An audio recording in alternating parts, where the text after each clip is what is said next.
Hello dears, structure of the earth में हम direct sources को देख चुके थे। अब बारी है इनडायरेक्ट सोर्सेस की।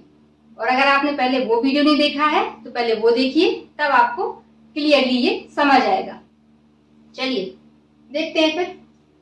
इनडायरेक्ट सोर्सेस में जो भी आपके ज्योग्राफर्स थे उन्होंने मेनली 3 चीजों को अपना बेस बनाया था: डेंसिटी, प्रेशर और टेम्परेचर।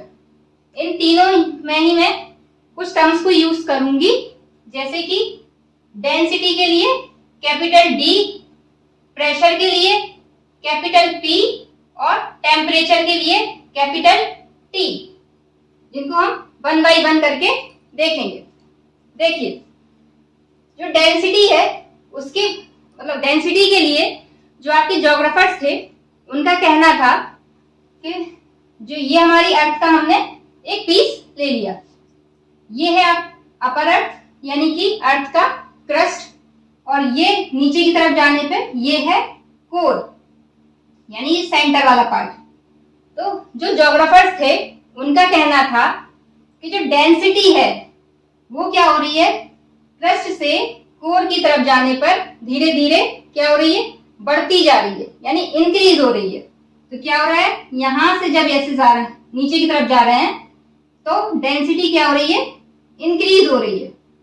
अब ये कैसे उन्होंने कहा, तो उन्होंने देखा कि जो क्रस्ट है, केवल क्रस्ट की, अकेले क्रस्ट की जो डेंसिटी है वो कितनी है, 3, और जब नीचे जा रहे हैं तो क्या हो रहा है, पूरे ओवरऑल अर्थ की जो डेंसिटी है वो कितनी है, 5.5 यानी average density of the earth वो कितनी है, 5.5। अब एवरेज कैसे निकालते हैं ये तो बताइए ना, क्या करते हैं एवरेज में, जैसे कि आपने कोई 5 वैल्यूज ले ली, 1, 2, 3 और 4 और 5, तो हम क्या करेंगे, अगर हमें इनका एवरेज निकालना है तो इन सबको ऐड कर देंगे और नंबर ऑफ टर्म्स यानी कितने हैं, 1, 2, 3, 4, 5 से हम डिवाइड कर देंगे।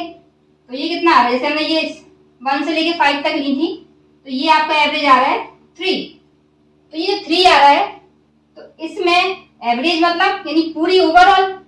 अब इसमें से कुछ ऐसी वैल्यूज भी हैं जो इससे कम है और कुछ ऐसी वैल्यूज भी हैं जैसे 4 और 5 क्या है, इससे ज्यादा है ना।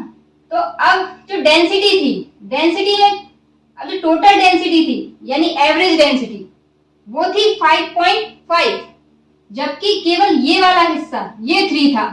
तो ये इतनी 5.5 कैसे हो गई, तो इसका मतलब इनमें से कुछ ऐसी भी नहीं होंगी जो क्या होंगी, जिनकी डेंसिटी ज्यादा होगी। तो ज्योग्राफर्स थे उनका कहना ये था जो अर्थ का सेंटर वाला पार्ट है यानी कोर, वो क्या है, वो हैवी मटेरियल से बिल्डअप है यानी हैवी मटेरियल से मिलकर बना हुआ है, जबकि जो क्रस्ट वाला पार्ट है वो क्या है, लाइटर मटेरियल से मिलकर बना हुआ है। इस वजह से अगर ये हैवी है तो यानी कि हैवी मटेरियल अगर यहाँ पे है तो इसका मतलब इसकी यहाँ की नीचे वाले की डेंसिटी भी ज्यादा होगी। तो फाइनली कंक्लूजन क्या निकला कि क्रस्ट से कोर की तरफ जाने पर जो डेंसिटी है किसकी, अर्थ की, वो क्या होती जाती है, इंक्रीज होती जाती है। ठीक है, नेक्स्ट है हमारा प्रेशर। तो देखो, हम सब जानते हैं कि प्रेशर और डेंसिटी दोनों ही क्या है, इंटरलिंक्ड है। अगर प्रेशर बढ़ेगा, प्रेशर कब बढ़ेगा, अगर हैवी मटेरियल्स हैं तो प्रेशर बढ़ेगा, है ना, और तो प्रेशर बढ़ेगा तो डेंसिटी भी बढ़ेगी। अभी हमने देखा कि जो सेंटर वाला पार्ट है वो किससे मिलके बना हुआ है, हैवी मटेरियल से। तो हैवी मटेरियल है यानी कि डेंसिटी भी इंक्रीज होगी, तो डेंसिटी इंक्रीज हो रही है तो यानी कि प्रेशर भी इंक्रीज होएगा, है ना। तो जो प्रेशर होता है डेंसिटी से डायरेक्टली लिंक तो है, लेकिन क्या होता है कि जैसे हर एक रॉक्स की अपनी प्रॉपर्टी होती है कि एक टाइम तक प्रेशर तो कंटिन्यूसली इंक्रीज हो सकता है, लेकिन डेंसिटी है जो वो आपकी एक लिमिट तक ही इंक्रीज होगी, उसके बाद जो डेंसिटी है वो इंक्रीज नहीं होती है। लेकिन प्रेशर तो कंटिन्यूसली इंक्रीज हो सकता है। तो जो कंक्लूजन निकला वो क्या निकला कि क्रस्ट से कोर की तरफ जाने पर जो आपका प्रेशर है वो भी क्या हो रहा है, कंटिन्यूसली इंक्रीज हो रहा है। हमारे दो हो गए, डेंसिटी हमने देख लिया, प्रेशर देख लिया। थर्ड है आपका टेम्परेचर।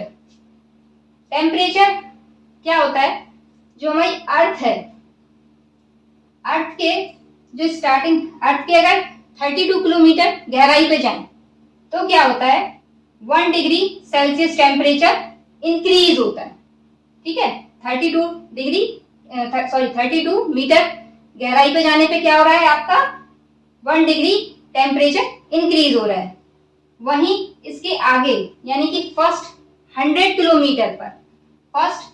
किलोमीटर गहराई पे जाने पर क्या होता है, 12 डिग्री सेल्सियस टेम्परेचर इंक्रीज होता है। और 300 किलोमीटर गहराई जाने पर क्या होता है, 2 डिग्री सेल्सियस टेम्परेचर इंक्रीज हो जाता है। ठीक है, फर्स्ट 32 डीप गहराई में जाएंगे, 1 डिग्री सेल्सियस टेम्परेचर इंक्रीज होगा। उसके बाद स्टार्टिंग के 100 किलोमीटर गहराई पे जाएंगे तो आपका 12 डिग्री सेल्सियस टेम्परेचर इंक्रीज होगा।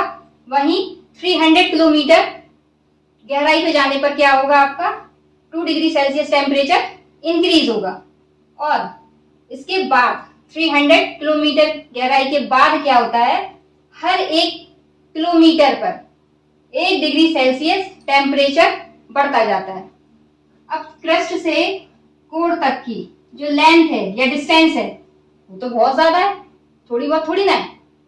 तो सोचिए, अगर 300 किलोमीटर के बाद हर एक क्या हो रहा है, हर 1 किलोमीटर पे 1 डिग्री हर 1 किलोमीटर पे क्या हो रहा है, 1 डिग्री सेल्सियस टेम्परेचर इंक्रीज हो रहा है।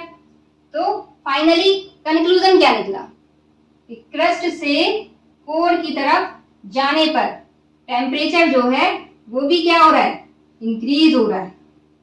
ठीक है, और ये जो टेम्परेचर है वो कैसे उन्होंने, मतलब किस उस पे बेस पे कहा कि टेम्परेचर इंक्रीज हो रहा है। तो उन्होंने जो इग्निशियस रॉक्स थी, वोल्केनो जो आते रहते हैं उस पे बेस पे, या फिर हॉट वाटर जो वहां पे प्रेजेंट है, इन सबको रिसोर्सेज के बेस पे उन्होंने कहा कि जो टेम्परेचर है वो भी कंटिन्यूसली नीचे की तरफ जाने पे क्या हो रहा है, इंक्रीज होता जाता है। और अगर आपको अच्छा लग रहा हो वीडियोस तो please like, subscribe and share it.